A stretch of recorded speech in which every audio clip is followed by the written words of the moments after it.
If you've lost confidence after becoming a mom, it doesn't mean you became less capable. It means you disappeared from your own life little by little. And in this video, I want to talk about the real reason so many moms stop believing in themselves after having kids. Not because they are less capable or not because they are lazy and not because they suddenly lost their ambition. But every single day they put themselves last. And after a while, last starts to feel like their place. That is where confidence begins to disappear.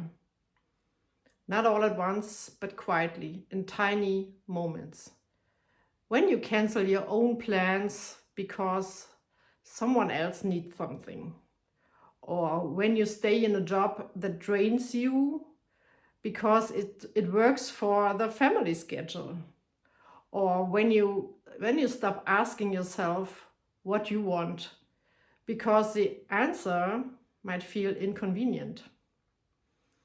When you look around and think, I should be grateful. And maybe you are grateful. You love your family. You love your kids. You would do anything for them. But somewhere underneath all of that love, there is a woman who quietly wonders, where did I go? And I think this is one of the most painful parts of being a mom that we don't talk about enough. Being a mom is one of the most important jobs in the world. We are raising humans. We are shaping childhoods. And we are creating the emotional ground our kids stand on their whole life. And yet so often motherhood is not truly valued. Not by society, not by workplaces, and honestly not even by us.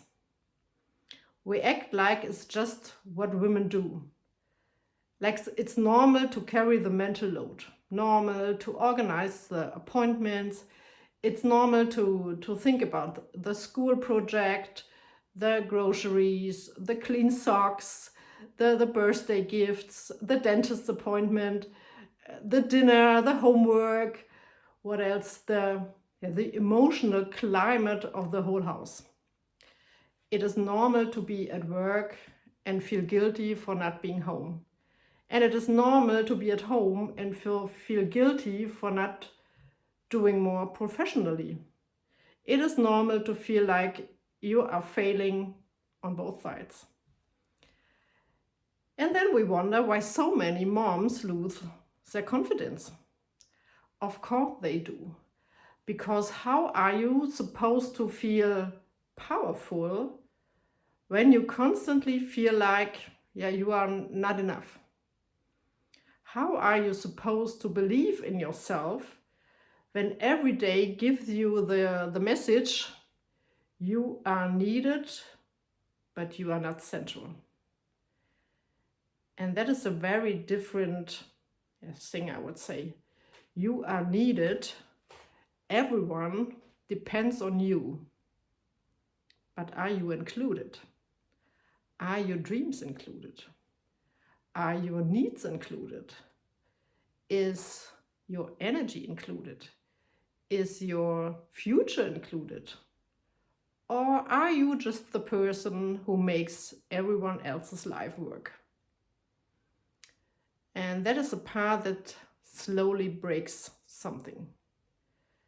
Maybe not dramatic, but in a very normal Tuesday afternoon kind of way.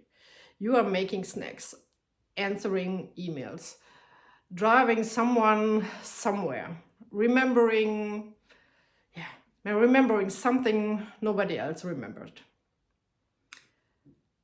And somewhere in the middle of that, a tiny part of you goes quiet because you care so much, and caring for everyone else without including yourself does not make you stronger. It makes you disappear. And disappeared women do not feel confident. They feel tired, guilty, they feel left behind, or they feel like they need permission to want something or anything. They feel like their dreams are extra. And that is a problem, because your dreams are not extra. Your life is not extra. You are not extra. You are part of the family too. Not just the support system, and not just the organizer, and not just the emotional manager, and not just the one who keeps all running. You are a person inside the family, and your kids are not only, I would say, they are not learning from what you say, they are learning from how you live. They see whether a woman's life matters, and they are watching whether mom gets to have dreams, or they are watching whether love means disappearing. And I say it with love, not blame, because most moms are not choosing this consciously. They are doing their best. They are giving more than they are best. They are trying to be good moms, good partners, good employees, good daughters, good friends, good whatever. And somewhere in all of that goodness, they lose contact with their own self. I once thought about a friend of mine, and she had worked in an ICU, or as an ICU nurse. She's strong, capable, a woman who could handle pressure, responsibility, crisis, and like life and death situations. And then she had 2 kids.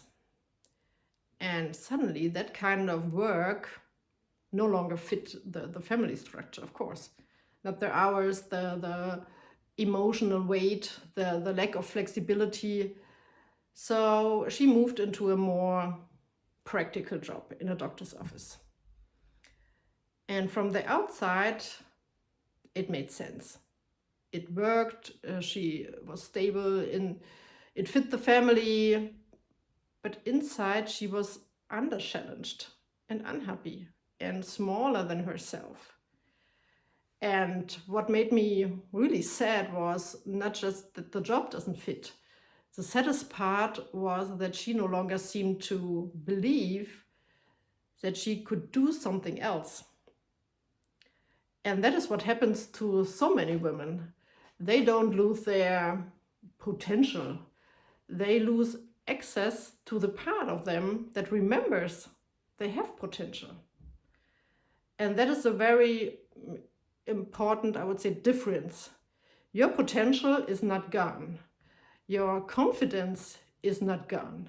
Your dreams are not gone.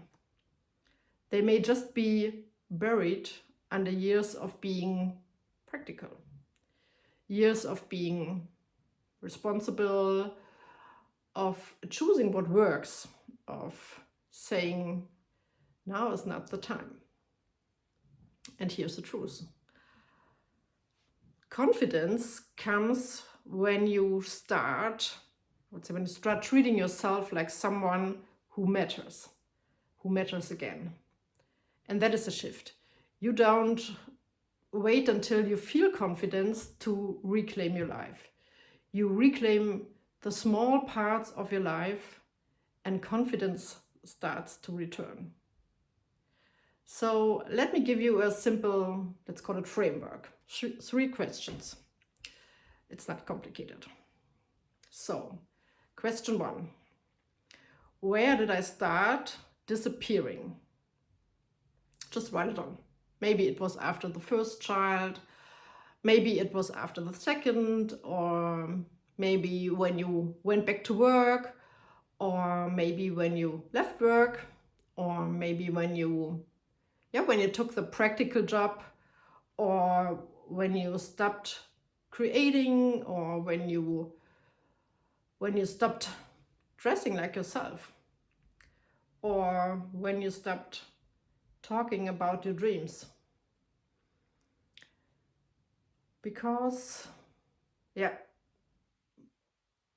just, it doesn't matter, just write it down what it is for you. No judgment, just honesty. And question 2, what part of me have I been treating as optional?